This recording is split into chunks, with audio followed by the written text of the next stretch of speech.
Bit of a different video today. I normally look at older games on this channel, but I was recently contacted by an indie development studio called Skyward Entertainment who offered me the chance to play a preview build of their first ever game. It's called Second Stone, The Legend of the Hidden World, and I'll leave a link to its Steam page below. This video is not sponsored, by the way, and all of my thoughts are indeed my 100% honest thoughts. Skyward Entertainment was formed by a couple of childhood friends and some like-minded individuals. They said this is their dream game, so it seems like a true passion project, which is great to hear. I think it has a lot of potential, but keep in mind that it's still very much a work in progress and things will change by the time of its full release. But if you like what you see and you think you want to try it out, please consider wishlisting it on Steam. I know that helps the developers out a ton. Second Stone is an action RPG platformer hybrid set in a new fantasy world where people have their own guardian spirits, except for one boy, Sheeran. He's our protagonist and was found as a child, with the local villagers initially being wary of him because of his lack of spirit. Despite that, he's trained to be an adventurer, with his main goal being to find his lost spirit. Right off the bat, I have to say that I was very impressed by the artwork. The cutscene introducing the plot and mythology is fantastic. It genuinely looks like something out of a higher budget title, so hats off to the developers. And it has a great voiceover as well. The game isn't fully voiced when it comes to in-game dialogue with NPCs, but dedicated cutscenes do seem to have it. There are a couple that didn't, to be fair, but I assume they will by the time the game is fully released. The art style in general is just great. Really reminds me of Kena, which I haven't played myself, but I have seen it in motion. The in-game models and vibrant colours give the impression of an epic, rousing tale with both light-hearted and darker moments. However, one thing I wasn't so sure about was the chromatic aberration, which makes the picture a bit too blurry for my liking. There weren't any graphical options in this preview build, but I think it'd be nice to have an option to turn it off or on in the final release. What's really cool though is the fact that it ran perfectly on my PC. I do have a high-end system, but Second Stone runs on Unreal Engine 5, and normally UE5 games struggle even with my RTX 5080 and 9950X3D. This didn't struggle at all. The build even had a performance mode toggle, but I didn't feel the need to turn it on, so that's awesome as far as I'm concerned.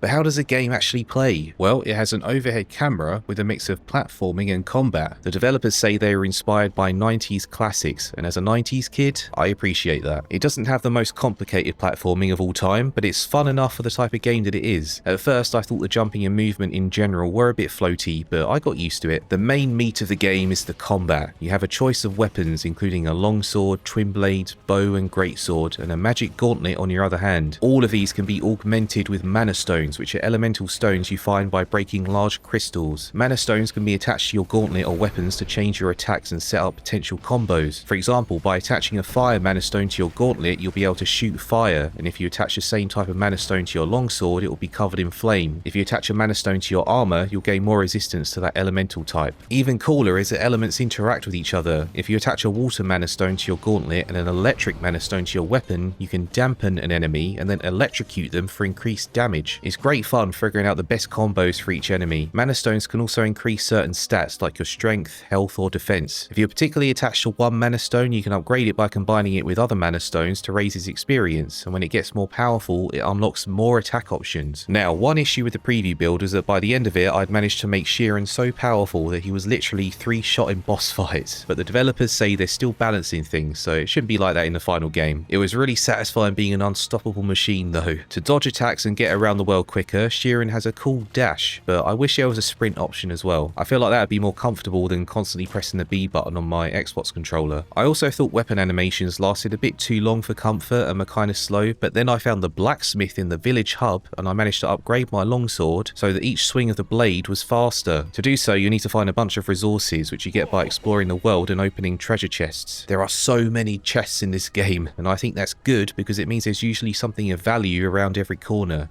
I mentioned the village hub, and what I mean by that is a village that you can return to throughout the game to talk to NPCs, complete side quests and play a new card game called Mana Clash. I'd like to tell you how Mana Clash works, but I'm not a card game kind of guy and it all goes over my head. I'm the one that skipped Gwent in The Witcher 3, but it all seems to work, it looks great in action, and the NPC crushed me in my first and only game, and that's how you know it works. One thing I've suggested to the developers is maybe adding an optional text box so players can read the card details in a clearer font. Around the village are a good amount of houses, all of which you can enter and steal people's loot with absolutely no consequences, which as far as I'm concerned is the sign of a good RPG. It's one of my favourite things to do. There's also a really cool world map which looks fantastic and is also easy to understand at a glance. You can see on here as well that there are different waypoints which are essentially the fast travel system for this game.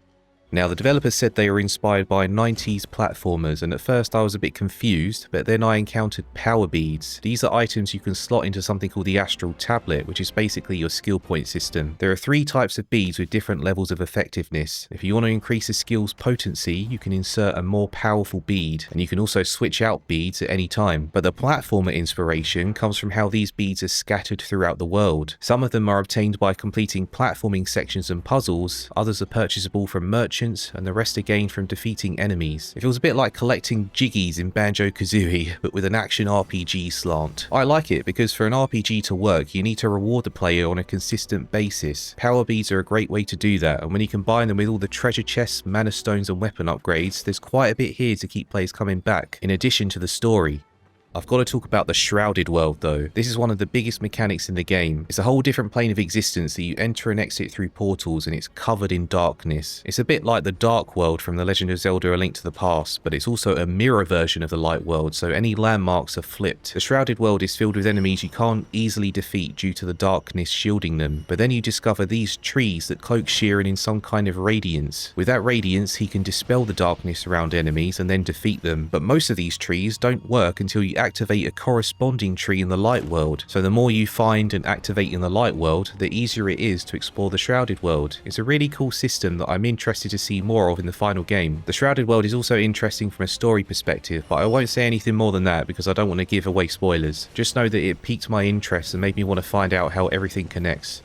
Now, if you're thinking that the game sounds packed with content already, you're right, but the developers have gone the extra mile and included roguelike dungeons. That's right, roguelike dungeons are in the game. The one I played was mandatory until a few rooms in, and then I found a key item needed for the story to progress, so most of it was optional. My biggest issue with the dungeon was how bare the rooms were in terms of environmental detail. They're quite plain, featuring ancient stone tiles and pillars and not much else. The background in the 3rd section after the 2nd boss looked great with all the luminescent flora, so I think it might be cool to bring some of that detail into the playable areas. By exploring these dungeons, you get 2 types of currency. One type lets you unlock new abilities that are restricted to the dungeons and make them easier to traverse, and the second type unlocks permanent upgrades that persist outside the dungeons, like increased health. I do have a concern that you might not be able to get those permanent upgrades outside of the roguelike dungeons, but we'll have to see what the final game is like.